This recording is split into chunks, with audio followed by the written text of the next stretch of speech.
کھاؤں گا، مجھ سے جو طاقت اور توانائی مجھے ملے گی میں اللہ کی عبادت میں صرف کروں گا، اور اپنے فرائض منصبی جو اپنی فیملی کے حوالے سے، سوسائٹی کے حوالے سے، معاشرے کے حوالے سے ہیں، تو میرے اندر طاقت اور توانائی ہوگی تو میں انتہائی بہتر طریقے سے ادا کر سکوں گا۔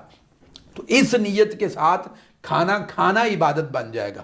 بچوں کو جو ہم سمجھاتے ہیں تو یہ کہتے ہیں کہ اگر ایک بچہ فٹ بال کھیل رہا ہے، کہ گیم کھیل رہا ہے، اور اس کے اندر نیت اس کی یہ ہے کہ میرے اندر فٹنس ہوگی تو میں اپنی ذمہ داریاں جو میرے اللہ اور میرے رسول صلی اللہ علیہ وسلم نے مجھ پر عائد کی ہیں تو میں زیادہ بہتر طریقے سے کر لوں گا۔ تو اس نیت کے ساتھ پلے گراؤنڈ میں جانا، ایکسرسائز کرنا، جم میں جانا، یہ ساری عبادت ہے۔ اسی طرح اگر یہ نیت ہو کہ میں اپنا رزق حلال کماؤں، رزق حلال کے لیے وہ محنت کر رہا ہے 8 گھنٹے 10 گھنٹے 12 گھنٹے 16 گھنٹے دکان میں بیٹھا ہے، آفس میں بیٹھا ہے، کمپیوٹر پہ بیٹھا ہے، اور اسٹوڈیو کے اندر ہمارے ساتھی بیٹھے ہیں، اگر وہ اس نیت کے ساتھ ہیں کہ اس کا مطلب ہے اللہ اور اللہ کے رسول کو خوش کرنا اور اللہ اور اللہ کے رسول کی تعلیمات کے مطابق کرنا، تو جاب کرنا، دفتر میں بیٹھنا، دکان چلانا، یہ سارے کا سارا اللہ کی عبادت بن جائے گا۔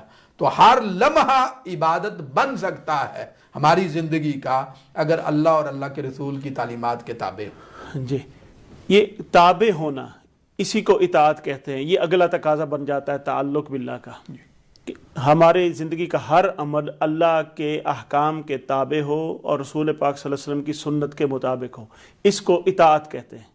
تو یہ اگلا تقاضا بن جاتا ہے۔ تو اس کے اطاعت الہی کے کیا ثمرات ہیں ہماری زندگی میں؟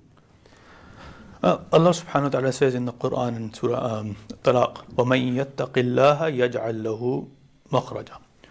So, and whoever fears Allah subhanahu wa ta'ala, He makes a way out from him from pain and grief of this world and the hereafter.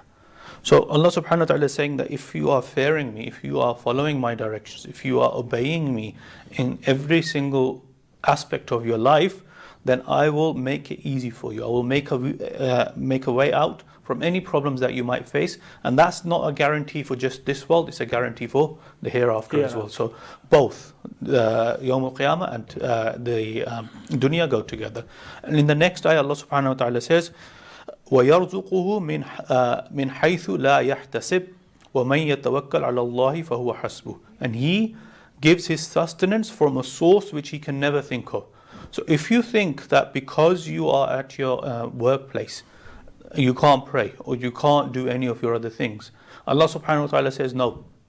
If you are fearing of Allah subhanahu wa ta'ala, and if you make that time to turn towards Allah subhanahu wa ta'ala, if you have that intention that you're doing it to provide halal rizq, then Allah subhanahu wa ta'ala says that I will give you sustenance from a source that you never thought of before. And then whoever puts his trust in Allah subhanahu wa ta'ala, Allah subhanahu wa ta'ala is sufficient for him. So it's about putting your trust into Allah subhanahu wa ta'ala.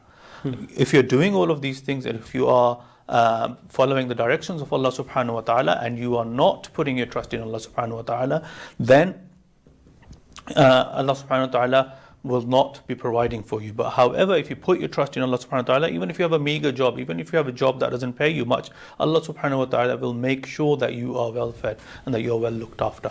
This is the reward from Allah subhanahu wa ta'ala. And it brings us closer to Allah subhanahu wa ta'ala. It brings you peace, tranquility. Ala inna bi zikrillahi tatma'innul qulub, and the zikr of Allah subhanahu wa ta'ala, the remembrance of Allah subhanahu wa ta'ala. And Allama Sahab just mentioned, how anything can become the zikr of Allah as long as you have pure intentions. So that will bring peace to your heart as well, inshallah. Doctor صاحب time بڑا مختصر ہے ہمارے پاس، بس یہ سارا اس کا جو ہے نا کرکس میں چاہتا ہوں کہ آپ صحابہ کرام کی زندگی میں سے یا اولیاء کرام میں سے کوئی ایسا واقعہ کہ تعلق باللہ محبت پر مبنی تھا، اس کا کوئی عملی مظاہرہ وہ آپ ارشاد فرمائیں تاکہ ہم سب سے پہلی بات سیدنا صدیق اکبر رضی اللہ تعالی عنہ کا تعلق باللہ اور حضور سرور عالم صلی اللہ علیہ وسلم سے نسبت، اور وہ ساری چیزیں شامل کر لیتی ہے بیچ میں۔ جب سرکار دو جہاں صلی اللہ علیہ وسلم فرماتے ہیں کہ دین کو تمہارے مال کی ضرورت ہے اور تم اپنا مال دو، تو سیدنا صدیق اکبر رضی اللہ تعالیٰ عنہ کا تعلق باللہ یہ تقاضا کرتا ہے کہ گھر کے اندر جھاڑو پھیر کے سب کچھ لا کے حضور سرور عالم صلی اللہ علیہ وسلم کی بارگاہ میں رکھ دے۔ تو یہ ان کا تعلق باللہ تھا اور تعلق بالرسول تھا کہ انہوں نے کہا آقا نے چونکہ مانگ لیا ہے تو اب کچھ بھی گھر میں رہے یہ ہمارا حق نہیں ہے، وہ سارا سرکار دو جہاں صلی اللہ علیہ وسلم کی بارگاہ میں رکھ دیا. صحابہ کرام سب کا سینہ عثمان غنی کو غنی ہم اسی لیے کہتے ہیں کہ انہوں نے دین کے لیے بہت قربانیاں دی اور اپنا مال خرچ کیا. بیان فرماتے ہیں حضرت محمد بن اسحاق بیان فرماتے ہیں کہ حضرت ابراہیم بن ادم رحمۃ اللہ علیہ سے پوچھا گیا کہ ہمیں کوئی نصیحت کرے, تو آپ نے یہ مثال, آپ نے ان کو یہ فرمایا کہ اتخذ اللہ صاحبہ, کہ اللہ کو اپنا دوست بنا لو, وذر الناس جانبہ, اور باقی ہر ایک سے تعلق توڑ لو. تو یہ ان کا تعلق باللہ تھا کہ وہ دوستی صرف خدا سے رکھتے تھے. اور آخری بات اس سلسلے میں حضرت ابو حسین فرماتے ہیں کہ وہ لوگ جنہوں نے صحیح معنوں میں اللہ تعالیٰ کے ساتھ تعلق قائم کر لیا تھا, وہ بیان فرماتے ہیں کہ اللہ تعالیٰ سے تعلق کے قطع ہونے کے خوف نے لوگوں کی جانوں کو پگھلا دیا ہے اور ان کے جو جگر ہیں ان کو جلا دیا ہے اور ان کی نیندیں اڑا دی ہیں اور ان کے جو زاہدین کے زہد کی جو نہریں ہیں ان کو خشک کر دیا ہے, اور فرمایا ان کی گریہ زاری میں اضافہ کر دیا ہے اور ان کا کیف و سرور لوٹ لیا ہے. تو جن کے دل کے اندر محبت پیدا ہو جاتی ہے پھر ان کی زندگی صرف محبوب کے ذکر اور اس کے تعلق کے ساتھ وابستہ رہتی ہے. ماشاءاللہ. ناظرین, آج ہم نے کوشش کی کہ تعلق باللہ اور اس کے تقاضے اس موضوع پر کچھ اظہار خیال کر سکیں. ہم نے یہ ٹوٹی پھوٹی کوشش کی. اللہ تعالیٰ اس کو اپنی بارگاہ میں قبول فرمائے. چند اعلانات ہیں جو آئندہ پروگراموں کے لیے ہیں. کل کا مضمون انشاءاللہ تعالیٰ تعلق بالرسول یا ربط رسالت اور اس کے تقاضے ہوگا. تو آپ پروگرام میں شرکت کر سکتے ہیں, کالز کر سکتے ہیں اور اپنے آئیڈیاز دے سکتے ہیں. اور کل کے پروگرام میں پاکستان سے منہاج القرآن انٹرنیشنل کے ای لرننگ سے ہمارے انتہائی واجب الاحترام معزز قاری اور نعت خوان قاری محمد وقاص باروی صاحب انشاءاللہ تعالیٰ شرکت کریں گے.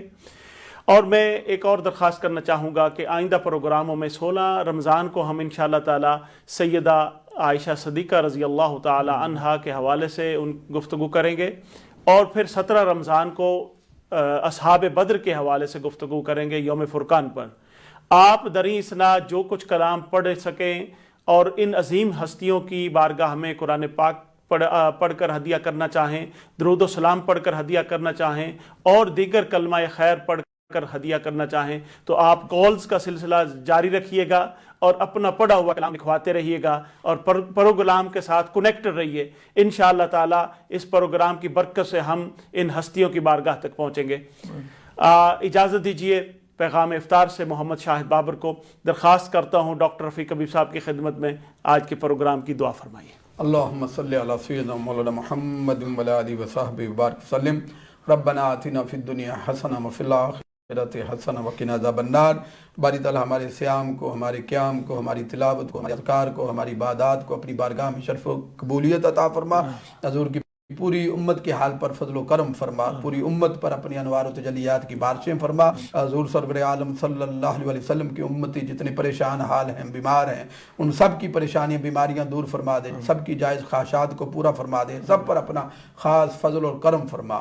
ربنا تقبل منا انک انت السمیع العلیم وتوب علینا انک انت التواب الرحیم. صلی اللہ تعالی علی خیر خلقہ محمد وعلی آلہ وصحبہ وبارک.